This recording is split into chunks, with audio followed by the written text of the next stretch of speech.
assister à la finale de la Coupe d'Afrique des Nations édition 2002. Un face-à-face très attendu d'ailleurs à l'occasion de cette finale avec le duel programmé entre les tenants du titre, l'équipe du Cameroun, emmenée notamment par le duo d'attaque Samuel Eto'o et également la présence de Patrick Mboma qui était blessé à l'occasion de cette finale, mais ce duo aura marqué de son empreinte toute la compétition. Une équipe camerounaise redoutable avec notamment sa défense très rugueuse. Aucun but encaissé par les joueurs dirigés par Winfried Schäfer, le coach allemand. Mais de l'autre côté, il y a une nation émergente sur le continent et une nation qui espère bien accrocher un premier titre continental à l'occasion de cette première finale disputée. Il s'agit du Sénégal que l'on a vu dirigé par Bruno Metsu, aperçu aux côtés de Jules Bocandé, une équipe sénégalaise où plusieurs joueurs font parler d'eux au cours de cette année 2002, notamment les attaquants Henri Camara, également El Hadji Diouf, et puis bien évidemment les défenseurs également avec Aliou Cissé, le gardien Tony Silva. Bref, du talent dans cette équipe sénégalaise pour contrarier le favori logique de cette finale, l'équipe camerounaise. Et le Sénégal se met rapidement à l'attaque avec cette première occasion nette de but pour Henri Camara, le Soudanais à l'époque.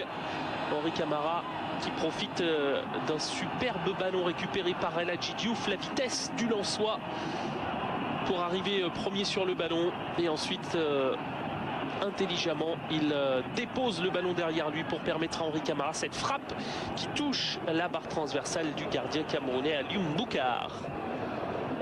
Pour se qualifier jusqu'à cette finale, le Cameroun a connu un parcours parfait. 3 victoires lors des matchs de groupe face à la République démocratique du Congo, face à la Côte d'Ivoire et face au Togo. Une première place logique, et puis ensuite aucun but concédé lors des quarts de finale et demi-finales remportés face à l'Égypte et au Mali, pays organisateur de cette CAN 2002. Le Cameroun réalise le parcours idéal, reste à confirmer bien évidemment à l'occasion de cette finale, et le Sénégal démarre fort, on l'a vu avec une nouvelle tentative signé encore une fois Henri Camara. Il faut attendre pratiquement la demi-heure de jeu pour assister à la première alerte digne d'intérêt pour les Lions indomptables. Le débordement de Samuel Eto'o et la reprise de Pius Ngiefi.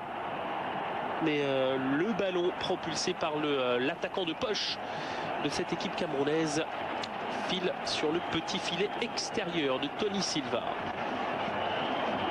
Le Sénégal a donc les dents longues à l'occasion de cette finale 2002, sa première finale de Coupe d'Afrique des Nations. Et pour atteindre ce niveau, ils sont sortis d'un groupe en battant successivement l'Égypte et la Zambie avant de concéder un nul face à la Tunisie. Et puis ensuite, quart de finale maîtrisé face à la République démocratique du Congo, avant une demi-finale beaucoup plus indécise. Une victoire après prolongation 2-1 grâce à un but de Salif Diao dans cette prolongation disputée face au Nigeria. Et voilà donc Bruno Metsu et ses joueurs donc présents en finale de cette CAN 2002. Bien décidé à faire tomber le favori avec l'opportunité, on l'a vu, d'El Hadji Diouf. Juste avant la pause, les filets vont trembler pour le Cameroun, mais le but sera refusé par l'arbitre égyptien Monsieur El Gondour, alors que Samuel Eto'o a placé le ballon au fond des filets. C'est cette légère obstruction de Pius Ngiefi sur Tony Silva qui est sifflée par l'arbitre égyptien.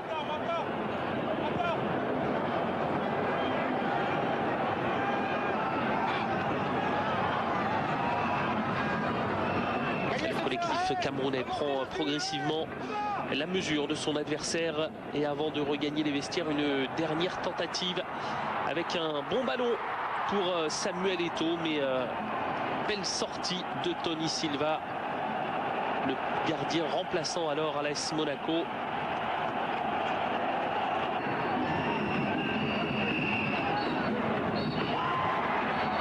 Et alors que l'arbitre siffle la fin de la première période. Aucun but n'est donc inscrit pour le moment dans cette finale de Cannes 2002, avec un léger avantage au point, si l'on peut dire, pour le Sénégal dans cette première période.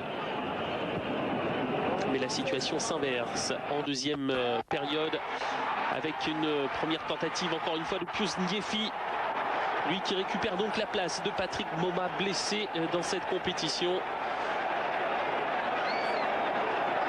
Et la Pius Ndiefi avait peut-être fait le plus dur en récupérant ce ballon et en évitant la charge d'Aliou Cissé, son défenseur direct. Mais Tony Silva, toujours aussi déterminant dans sa surface de réparation, il permet à Bruno Metsu de garder son calme pour le moment, même si le coach français des Lions de la Teranga a peut-être compris que la tâche serait bien compliquée jusqu'à la fin du match.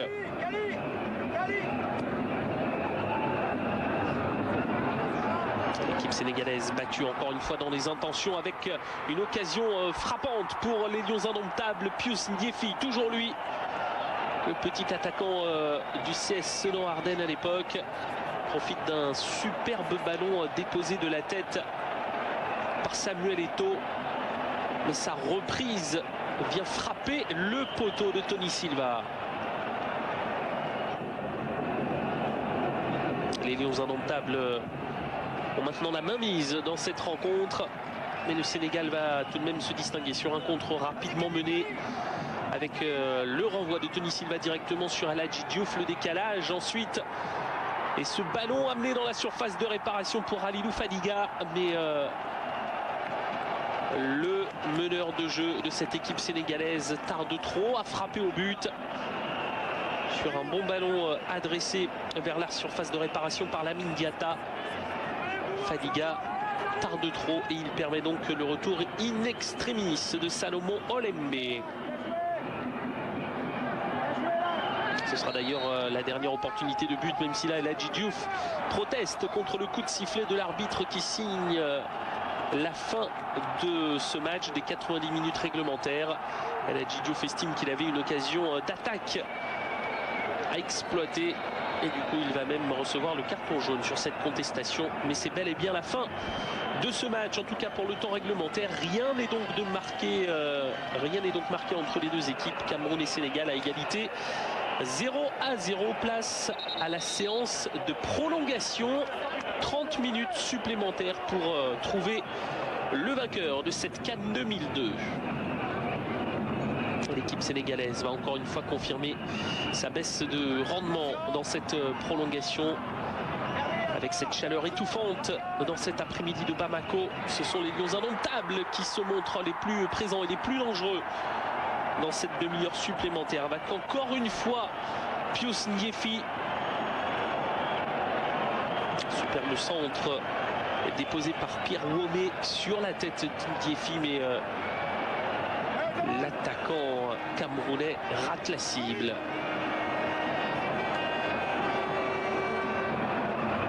Bruno Metsu et Winfried Schäfer, les deux coachs,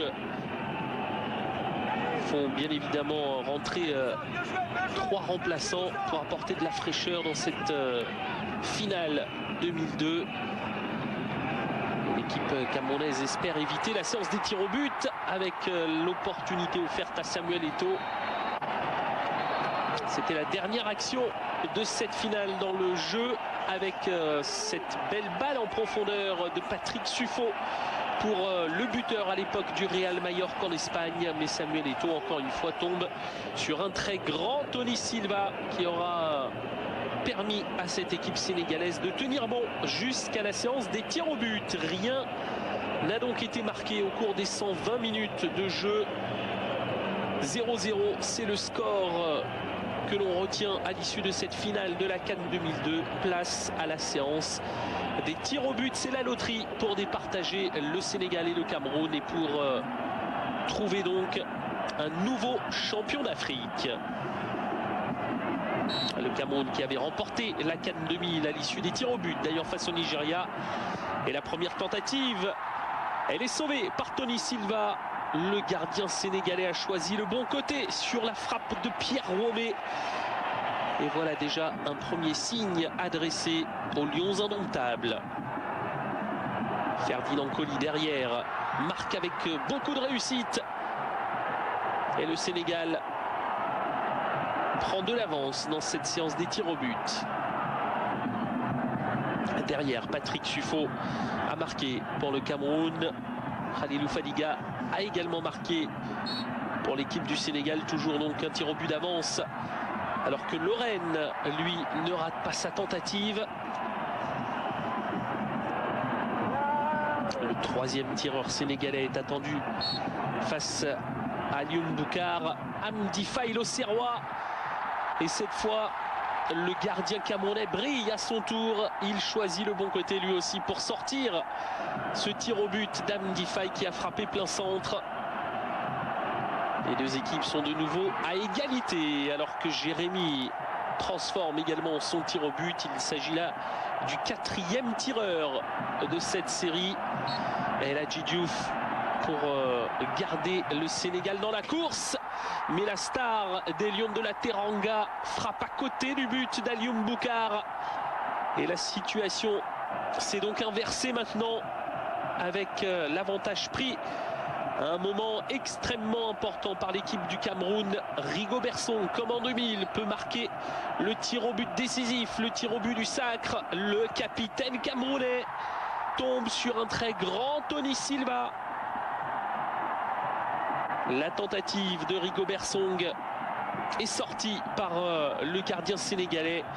Et c'est donc maintenant Aliou Cissé qui doit permettre aux Sénégalais de rester dans la course. Mais lui aussi voit sa tentative stoppée par le gardien adverse. Alioune Boukar sort 2 tirs au but sénégalais. La Hadji Diouf aura lui placé son ballon à côté du but. Et le Sénégal s'incline donc à l'issue de cette séance des tirs au but. Une défaite par 4 tirs au but à 2. 3 tirs au but à 2, pardon. Champion d'Afrique en cette année 2002. C'est le 4e titre pour le Cameroun. Vainqueur en 84, 88 et 2000. Et avec ce 4e trophée continental, le Cameroun devient l'une des nations les plus titrées. Elle revient à hauteur du Ghana et de l'Égypte avec cette 4e victoire en Coupe d'Afrique.